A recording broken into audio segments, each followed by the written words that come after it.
Hello and welcome to another Monday night Q&A. I'm joined tonight by my colleague Dean Kinsella from the Area Engineers. How are you tonight, Dean? Evening, Simon. Very good evening, audience. Happy New Year. Lovely to see you all again. Yeah. Cracking again. January. Let's do it. Yeah, as Dean says, this is the first live Q&A session of the year. So I'll just run through a few house rules. For those who've not joined us before, we start off with our question of the week, which we posted out across social media channels earlier today. We'll go through our answer to that question. Then while you're putting questions in the chat, we'll go through some questions from our last session. So please start putting your questions in the chat. Remember, there's no such thing as a stupid question, only stupid answers. Please remember to at all times be respectful to each other in the chat, as the whole idea of this evening is that collectively we'll help each other, with the aim of it, collective knowledge, improvements and understanding of all things associated with BS 7671 and our world of electrical installation. So yeah, please do put your questions into the chat. We'll start off with our question of the week that we'll just show you for those that haven't seen it. So our question of the week that we put out on Facebook and Twitter and LinkedIn earlier today was prospective short circuit current and prospective earth fault current at the origin of the installation should be, and then gave you some options: A, measured; B, calculated; C, otherwise determined; or D, any of the above. And just to put you out of your misery, the actual answer was D, any of the above, because there's a couple of regulations that actually tell us this. If we look at the one in chapter 64 around testing, it clearly says there prospective short circuit current and prospective earth fault current shall be measured, calculated or determined by another method at the origin and at relevant points within the installation. So what else can we tell them about that, Dean? What's the guidance now about live testing? There's a lot talked about and on forums about live testing. Yeah, there is. I mean, there's a lot of talk out there, but what we've got to consider is there any regulations out there. And if we refer to the EAWR 1989 or HSR 25, the current version, there are specific regulations within different parts of EAWR 1989 that do talk about limiting the amount of live testing where other methods are acceptable. So looking at obviously measured compared to calculated, or obviously determining by means of information from the DNO, you've got to look at that, the safest option available as well as the best option as well. We as the industry are pretty much always pinning our hopes on a live test to be the be-all and end-all. But if we're putting ourselves in a compromising situation, then we should be looking at other options. Yeah, and there is some guidance within 7671 in Appendix 14. It does talk about it talks about the electricity at work regs, telling us that we should be aware of the dangers present when connecting test instruments to live parts, and we need to take all of the required suitable precautions. Appendix 14 also tells us about in domestic, household or similar installations where the consumer unit's built to the relevant standard, we can use that 16 kA prospective fault current declared by the distributor, because that's what those consumer units are manufactured against.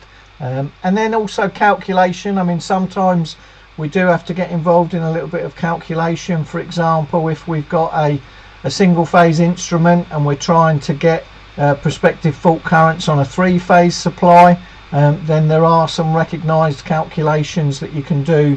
It depends upon whether you're measuring between line conductors or between line and neutral, and again those are covered in Appendix 14. So sometimes we have to do a little bit of calculation even though we've done some measurement. Yeah, I suppose another point to make, Sam, if you are doing the live testing, which is the only suitable option, there are two tests to the PFC. You've got the PEFC and the PSSC. Obviously, you should be recording the highest of the two for your single phase installations. And if it's a 400 volt, you need to double your value as a rule of thumb and record that in the relevant box on the certificate. Yeah. Yeah, so the answer was our D. 7671 allows us to do any one of those, either measure, providing it's safe to do so, calculate if we've got information regarding impedances and voltages, then we can calculate those currents using our good old friend Ohm's law. And then lastly, we can also do it by other means, for example, get confirmation from DNO about maximum prospective fault currents. So all three options are acceptable. Yeah. Obviously with the DNO, sometimes it's difficult to get the answer you want or the answer you need, but it's still a safer option as opposed to a live test in some installations. Yeah, and perfectly permitted. Yeah. So we'll have a look at some others. So another question that came in was, do I need a 30 milliamp RCD to provide additional protection? What are our thoughts on that, Dean? Straight away it's a yes. You're looking at a maximum of 30 milliamp to provide additional protection. Anything above 30 milliamp will only provide fault protection. So you're looking at 30 milliamp or less, because you can get some lower milliamp devices for high risk areas. So there's a regulation 415.1.1, and it basically says that the use of RCDs not exceeding 30 milliamp in an AC system is a recognised form of additional protection in the event of failure of basic protection and the provision for fault protection or carelessness use by the user, but should not be used as the sole means of protection. So 30 milliamp maximum or less, additional protection. Yeah, that's spot on. So the key bit is that it says a rated current not exceeding 30 milliamps, so we can go lower. And I think 10 milliamp are quite readily available and often used, as you said, where there's a high risk, such as hospital areas, school laboratories. So where there's a perceived greater risk, perhaps due to the users or due to the conditions in that area, you can actually reduce the current and still provide additional protection. Another one that's been hanging around, during a consumer unit replacement, a borrowed neutral is found between the upstairs and downstairs lighting circuit. Which regulation prohibits it? So which regulation would we be looking at recording that issue against, Dean? So we're in part 5, which is selection and erection. We're looking at 521.8.2.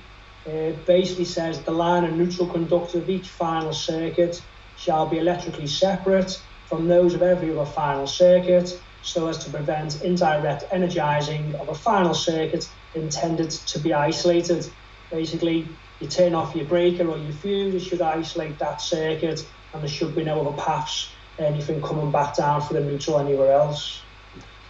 And that's the potential problem, isn't it? That if it's a shared neutral, you'll effectively have two different line conductors feeding it.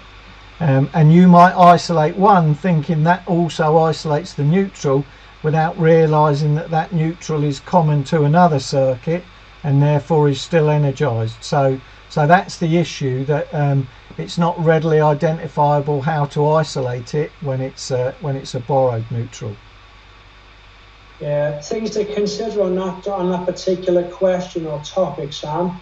With a fuse board change, if it's a planned fuse board change, that doing certain checks and testing prior to the fuse board change may bring this to the front and highlight it, which is something to be mindful of. And obviously, it's not the common practice nowadays to install shared neutrals, whereas previously in domestic installations there was a shade between the upstairs and downstairs lights by the intermediate, the two-way light switch that was installed. Yeah, that was the cloud, but it's a great point. You know, it's something that could be picked up on an insulation resistance test, couldn't it? And so yeah, it's always advisable, so long as it's not a distress change, that we do those preliminary checks before we actually change the board, so that we can identify those issues that we then need to rectify before we could re-energise. Yeah, best practice guides one, electrical safety first website, good one for that. Yeah, very good. Another one we've got is we've got a medical emergency shower in the workplace due to some of the chemical processes involved with production. Does the 3 metre socket rule still apply to a workplace shower? Okay. So I'll go for this one then. Okay. Basically, yeah, part 7701, rooms containing a bath or shower. Straight away in the first part it says this section does not apply to emergency facilities such as emergency showers used in industrial areas or laboratories. So it is actually made quite clear in 701 in BS 7671. Yeah. And I guess it's because it's not, you know, we're not talking about the same level of risk, are we? The person using that shower is likely to be under supervision. They may not even be fully clothed, fully unclothed, so they won't have the same body resistance issues.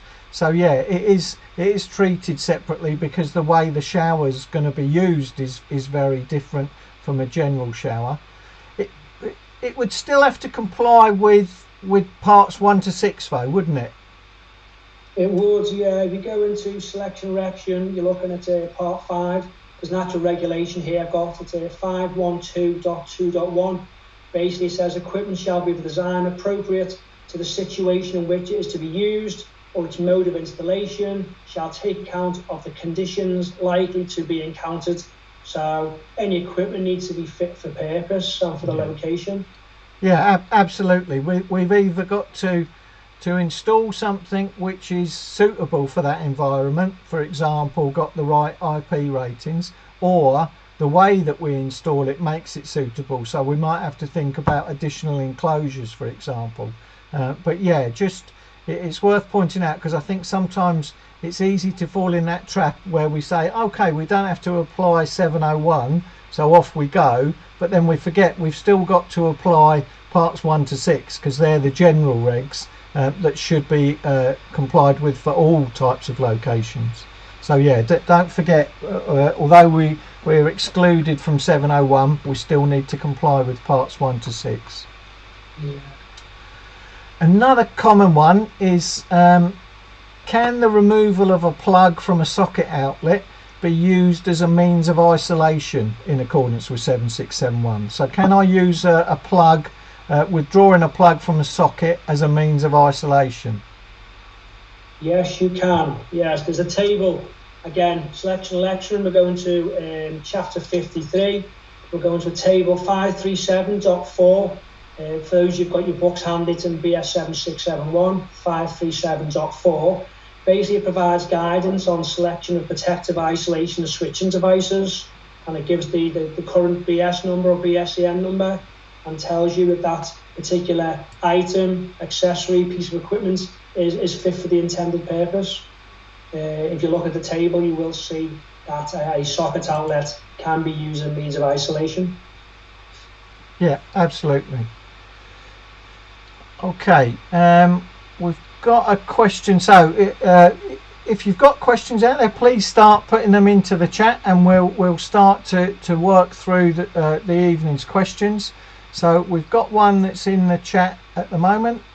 So if we have a socket or lighting circuit in which it's not currently RCD protected, and the customer wants the accessories raised higher by 100 mil, so the switch or socket, the cables come down the wall, so wouldn't require us extending the circuit, but would be making the cable shorter would this now need RCD protection? So so let's just read that again. If we have a socket or lighting circuit in which it's not currently RCD protected, the customer wants the accessories raised higher by 100 mil, so the switch or socket cables come down the wall, so it wouldn't require us extending the cable. Okay, so I think I've got it. We've got an existing installation with some accessories where we're going to move the accessories. So we don't need to add anything, but we would be altering the circuit by making them shorter. Would we now need to add RCD protection? I think it's one of those issues that in general the rule is that when we're doing additions and alterations to an existing circuit, our additions and alterations have to comply with current regs, but not necessarily mean that we have to bring the entire circuit up to meet current regs. However, in instances like this where the installation currently isn't RCD protected, then we would recommend that it be enhanced by the additional enhanced protection of RCDs, but it wouldn't actually be a requirement, it would be a recommendation. If the work that you're doing requires additional protection, so for example if you were adding socket outlets that needed RCD protection, or you were adding cables in walls that need RCD protection, then you would be required to do that as part of your addition and alteration.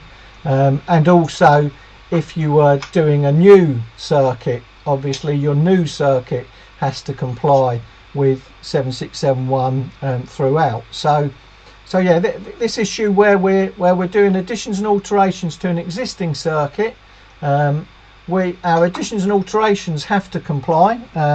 If we haven't done anything to affect the original parts of the circuit, then we wouldn't have to bring them up to meet current regs, but it would certainly be a recommendation which we would suggest you offer to the end customer for consideration. Would you agree with that in principle, Dean? Yeah, I think so. It's one of those difficult ones. It falls right in the middle, doesn't it, of what you class the type of work. It is obviously an alteration to an existing circuit, and as you rightly pointed out, alterations should be brought up to current standards for that particular part of the installation. But we're not adding on to the circuit, we're sort of just reducing it. So recommendations to provide RCD protection and make it noted somewhere, make sure it is recorded, so the client's got that information at hand. Yeah, I would always recommend installing RCD because of the advantageous benefits and the safety of it. So, yeah, so you know, and if it were a single circuit, perhaps a consideration of RCBO, so that you've got the overload and the additional protection without having to provide it for all the other circuits, which, you know, there could be issues on. So I think that's the thing, is that you sometimes when we go for that enhancement, so now we go from an overcurrent protective device to an overcurrent protective device and RCD protection, there may be an inherent fault in the installation which hasn't been picked up previously but would be picked up by that more sensitive item of equipment. So again, worth doing those preliminary checks before we make the change, so that you're aware if you are going to inherit some existing problems. Yeah, it's worth noting as well that the work that's being carried out in this particular scenario, it isn't making the installation no more unsafe by the sounds of it. So it's not creating any problems that weren't there beforehand. But again, it goes down to best practice. Yeah. Okay, another question that's come in.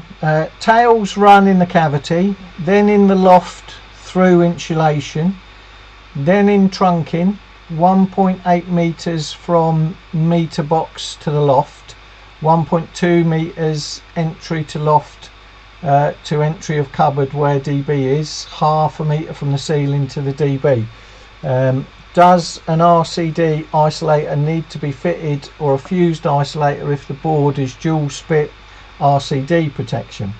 Okay, so let me just run through that again. We've got cables in cavity. So if they're 50 mil below the surface of the wall, then that would require the additional protection of an RCD. In the loft space, it's generally not considered to need RCD protection. It is only in the fabric of the wall or partition, and then so it's in the loft space through the insulation in trunking, and then from the meter box to the loft.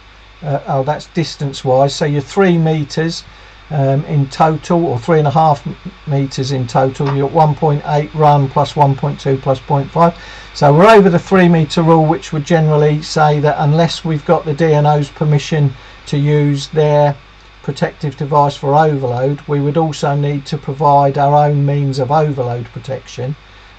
So yeah, I think based on the fact that it's got a length of run greater than 3 meters, we'd want overload protection. On the basis that we're buried in the fabric of the wall, potentially below, greater than 50 mil, we'd want RCD protection. And I think we would recommend that you actually provide a fused isolator with the RCD protection, so that you've then got an independent means of isolation without having to employ the DNO to pull fuses. Are we talking, was that PVC supply tails, or it didn't say? Well, it's good, it doesn't say. So yeah, I mean, I've assumed there that it's double insulated tails. So yeah, but no mechanical protection. I mean, again, if it were something like SWA, then that would remove the requirement for the RCD protection.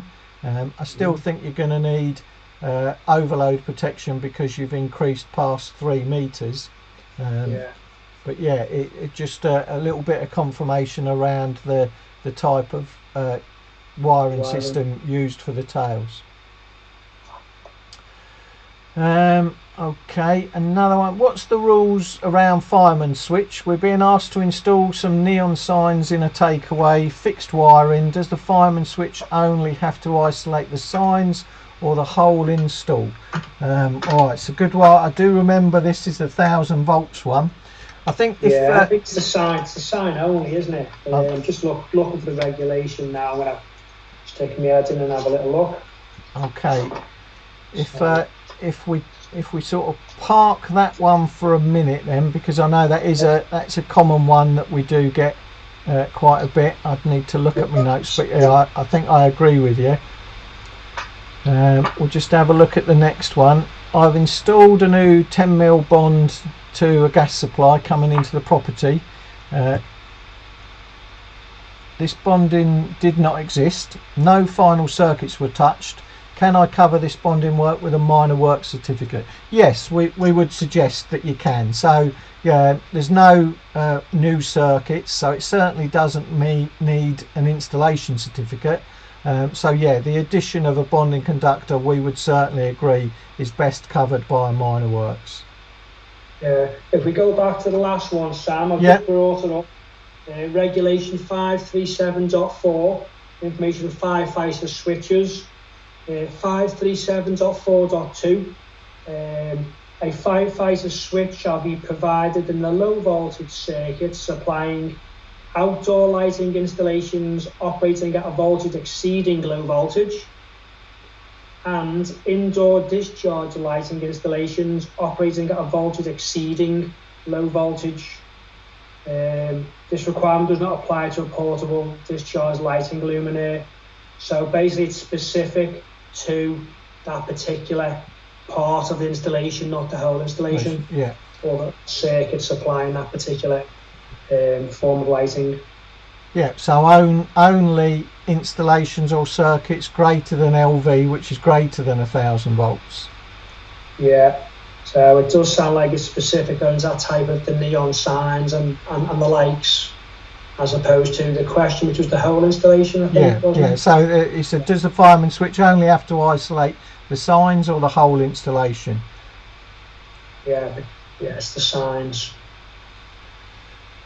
Okay, another comment, you got to be mad to change a consumer unit with no pre-testing. I think, yeah, in principle we'd agree, but don't forget sometimes it's an emergency situation. So, you know, you've had an issue, maybe there's some mechanical damage to the existing consumer unit, so you might have to be changing it quickly to try and maintain services. And then, you know, if you know that there was you know, a recent condition report, for example, that had been done that you could check, that you could prove, you might consider doing a distress change without any pre-testing. But yeah, I think we would always recommend it, if possible, that you do some pre-testing before change. Another question that's come in: if I can verify bonding to gas pipe by testing on the gas pipe, and mentioned a reading of 0.04 ohms, can't find where the bonding clamp is situated, is this acceptable to record gas bonding verified but not accessible? Yes, you know, so if we were doing let's say some additions or alterations to that installation, or perhaps you're doing a condition report, you've verified it, but you've also confirmed that the clamp isn't available for future test and inspection purposes. So although we say yes, you can record that it was verified through measurement, we would also suggest that you recommend that be improved by a clamp fitted in a location where it would be accessible for future maintenance and test purposes, because the potential issue could be is that while we don't know where the clamp is, whoever owns that service pipe or whoever works on that service pipe could inadvertently remove a section which includes our clamp, and now we've lost it because it's not visible to the users of the installation. So yes, it's acceptable to do additional work having verified it by measurement, but the recommendation would be to recommend that it be replaced with a clamp which is accessible for future test and maintenance purposes. Would you add anything to that, Dean? I was just going to mention, obviously, the inspector who's doing the testing, whether it be part of alteration additions or periodic inspection testing, use their engineering judgments as well when they're making the call, because obviously they can't physically check that connection. The connection might have signs of corrosion or of deterioration in and around it, and there's no guarantee that reading is going to be a sustainable reading for the foreseeable future. Yeah. So engineering judgment is a good call on it, just as an added sort of opinion. Well, not opinion, as an added sort of inclusion into what information they record on the certificate report. Yeah, because it's a difficult one, isn't it? Because even if you have got access to previous condition reports and certificates, they will have only ticked to confirm the bonding was adequate. They won't give you a value to compare it against. So yeah, again, it's worth recording it so that if it does remain as is, then people can see if anything is changing. It's nice to see that the fact that he mentioned the reading as well. Yeah. Say the devil's detail. Stick as much information down as you believe is necessary, so it can be monitored and compared upon future testing and inspection as well. Yeah, good point. Another bonding question: when changing a consumer unit and there is no water bonding, and the clients have nice shiny floors, freshly refurbished property, and there's no way to get the bonding cable from the consumer unit to the pipe unless clipped on the surface, is this mandatory to upgrade the bonding cable? So I'll let you deliver the bad news, Dean. If you've got to that stage already, you shouldn't have got to that stage already.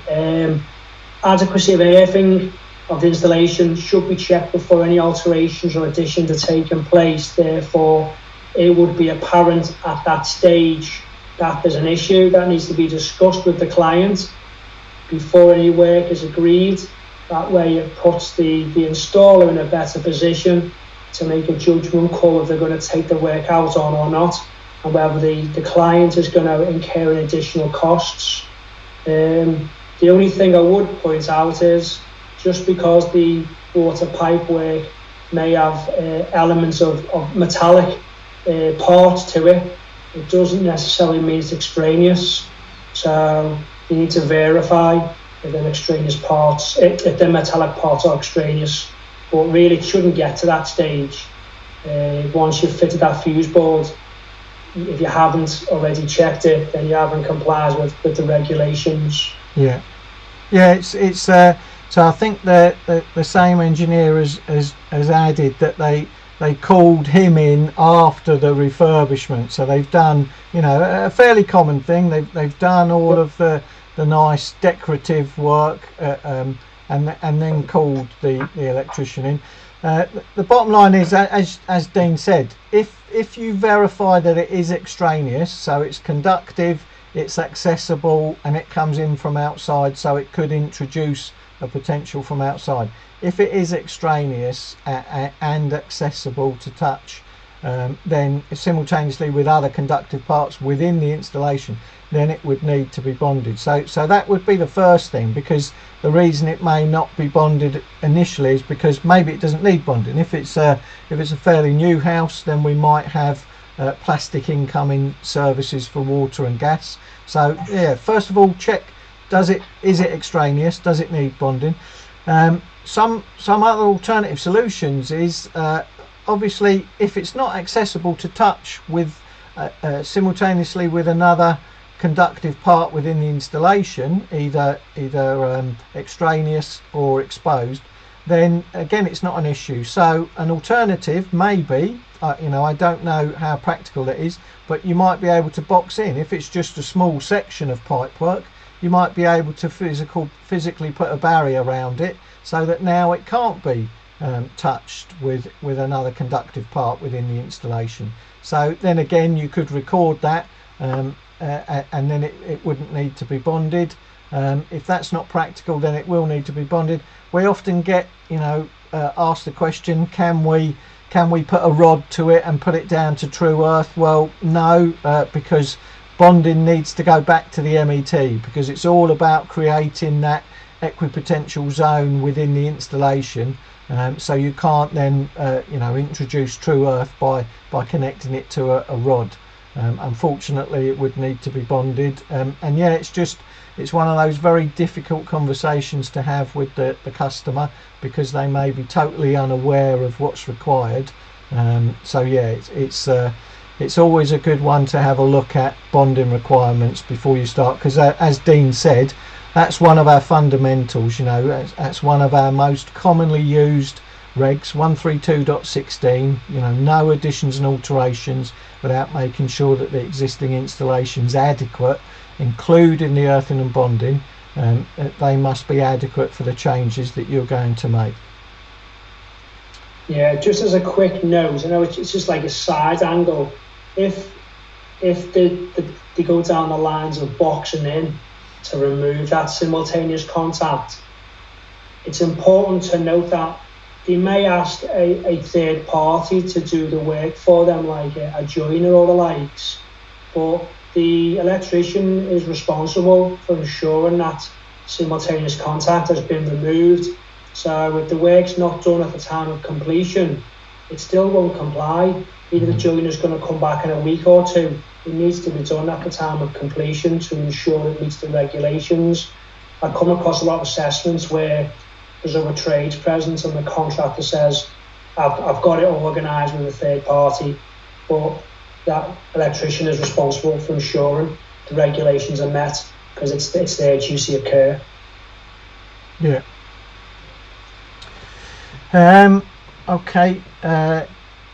If everything in the house was copper but the main water was plastic, I was told to still bond it. No, we wouldn't. If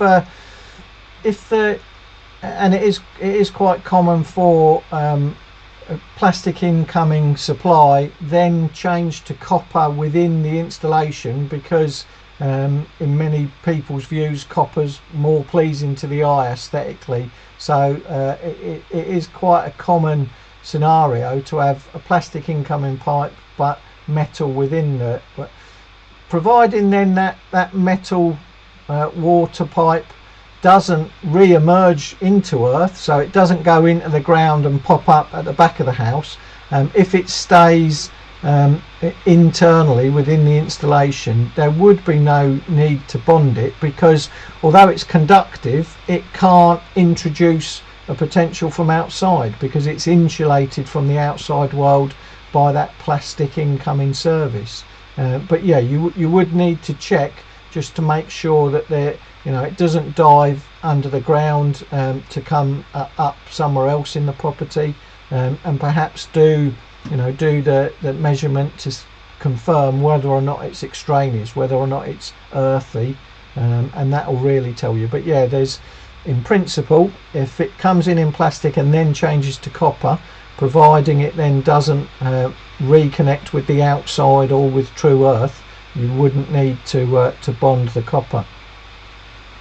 Can I just add a quick thing onto that one, Sam? Guidance Note 8 Chapter 6 is a really good document for going through verifying extraneous conductive parts and give the different values using Ohm's law, etc.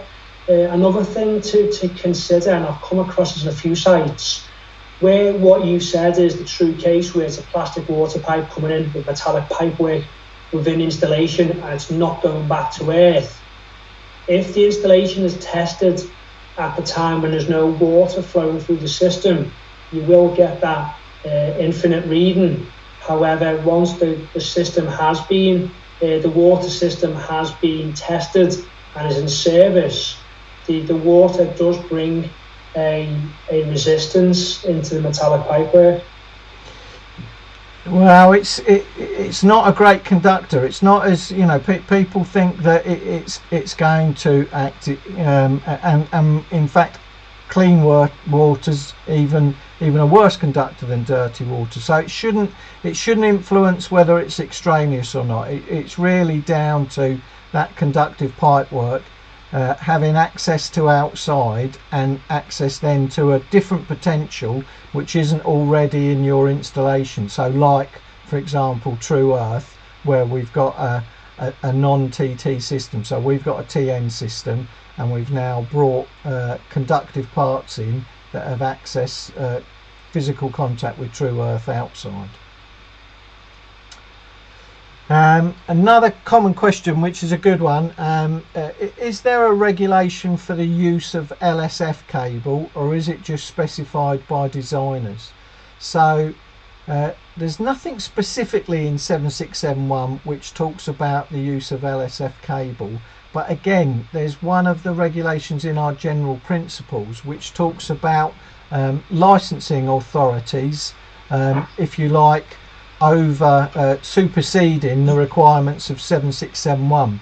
So quite often that's where the requirement for LSF cables comes in, because it's to do with the licensing for public buildings, for example, where you get large gatherings of people, so things like cinemas, and then there are potential issues with evacuation in emergency. So there's nothing in 7671 which says, under these conditions you must use LSF cables, but there is that general principle in chapter 1 which talks about the requirements of 7671 effectively being superseded by licensing requirements. Yeah, 115.1 has got a bit of information about installations in premises subject to licensing. So. Yep. One of the engineers has come back and said, yeah, surely boxing in wouldn't stop you from touching taps or heating equipment. Yeah, absolutely right, but there you might have the option of being able to put a plastic insert in to again prevent them from having direct contact to the pipework outside. But we mentioned it as a possible alternative if it's really impractical to run that bonding cable. We have to bond it if it's accessible to touch, So if it is practical, you know, consider making it inaccessible to touch, and then we remove the shock risk issue. But yeah, you're right, if we're talking about access through taps as well, then again we'd have to break that contact with the outside world. We're madly running out of time, so we'll just pick up a couple before we disappear. If you have a 16th edition consumer unit with supplementary bonding in place, okay, so I guess we're talking about pre-RCD requirements, so we've got supplementary bonding in place.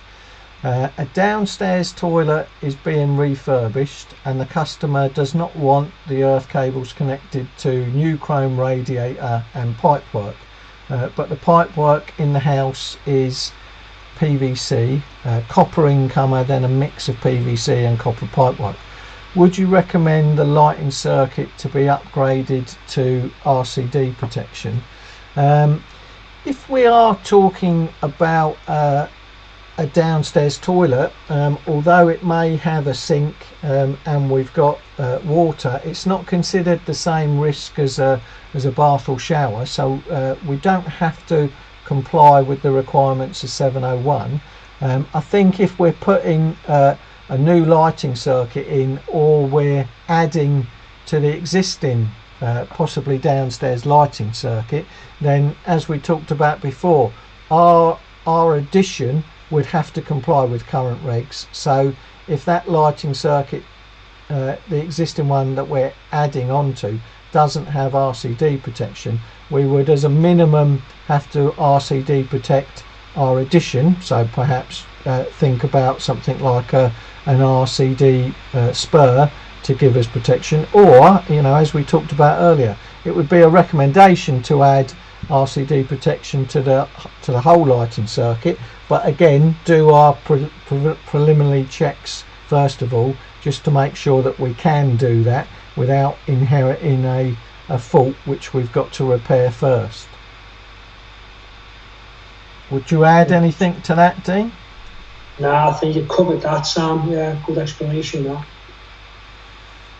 Okay, and an EV installation company has asked my client to bond the incoming water supply, although the incoming plastic blue pipe is clearly visible at the stopcock in the kitchen.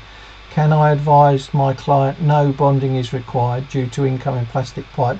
I think in principle yes, but just I would just do our measurement to confirm that the pipe work within the property is not earthy, it's not extraneous, because we just need to make sure it doesn't, for example, dive under the floorboards and dive under the ground to pop up in another part of the installation. So you know, without seeing what the pipe work run is, we wouldn't be able to confirm, but it's likely that it doesn't need bonding. But you can always do that check, which, as Dean said earlier, we can then record the results of and the time and the date that we did the check to confirm, well, you know, we on this date we tested and verified that it wasn't extraneous, and therefore didn't need to bond it. If things change at a later date, then you know, something might happen to that service pipe work to then make it extraneous, but you can evidence that at the time you did it, it wasn't.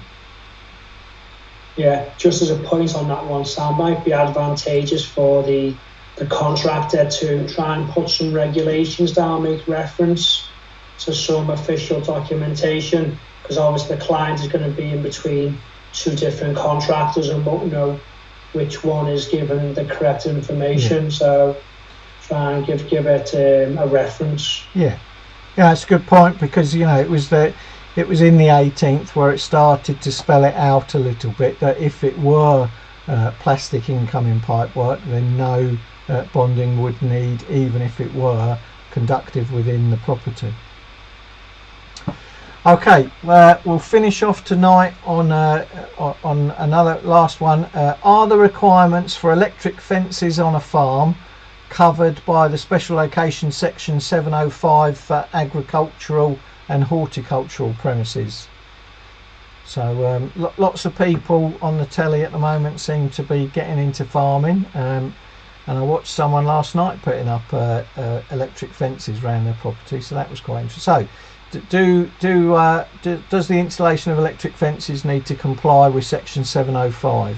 What do we think, Dean? We're saying no, Sam. Straightforward. Obviously 705 is a regulation within BS 7671. It does make a reference saying that electric fences covered by BSEN 60335-2-76, bit of a mouthful, sorry, are listed in exclusion from the scope of BS 7671. Yeah. So.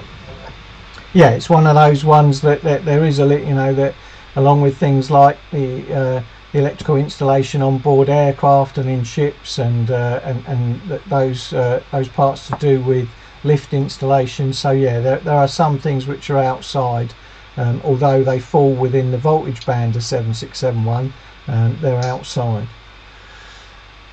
Once again, we've run out of time. There are a few questions still in the pot that we'll use to start off our session next time.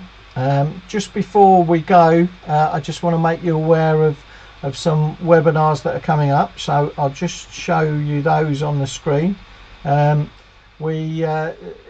Again, for those that perhaps new, we tend to have a Monday night Q&A every other week, and then in between the Q&As we run a Wednesday webinar. So there was a webinar last Wednesday which was about common questions to the helpline actually, but as you can see on your screen now, next week there's a webinar regarding battery storage systems, and then a fortnight after that, on the 9th of February, we're back with a Wednesday webinar about maximum demand and diversity. Towards the end of February, a slight change in that we're coming off our technical subjects to give a little overview about managing mental health and well-being. So please, all of those 3 webinars are now available on our website to book into. So the difference between the Wednesday webinars and the Monday Q&As are you have to pre-register for the Wednesday webinars. So if they're of interest, please do. If it then does turn round that you're unable to watch it live, they're also then available on demand for approximately a year after they go live. So please pre-register for those. They're on Wednesday nights at 8 o'clock. So Wednesday next week, and then effectively every 2 weeks after that. Much the same period as the Mondays. Q&As are also 8 o'clock, but will be every second week. So no Monday Q&A next week. The next one will be on the 31st of January. So just want to say thank you very much for those that have participated tonight, especially if you did put a question into the inbox. Thanks very much, really good questions. Apologies if we didn't get round to answer yours, but we will pick those up in one of the next sessions. So please do listen again, and keep putting in your suggestions for ideas that you want to cover in the Wednesday webinars. We tend to do those on a sort of a single subject that people have requested information on. So yeah, please keep letting us know the areas and the kind of things that you're interested. Again, whizzed by, Dean. Always goes very fast. Yeah, it's been a good one. Nice to hit the ground running with some interesting topics. Thank you to the audience for your time of an evening. I know obviously time is crucial for everybody, but we appreciate your efforts in attending the session and putting your questions, and we look forward to seeing you in 2 weeks' time. Yeah, thanks very much. Take care.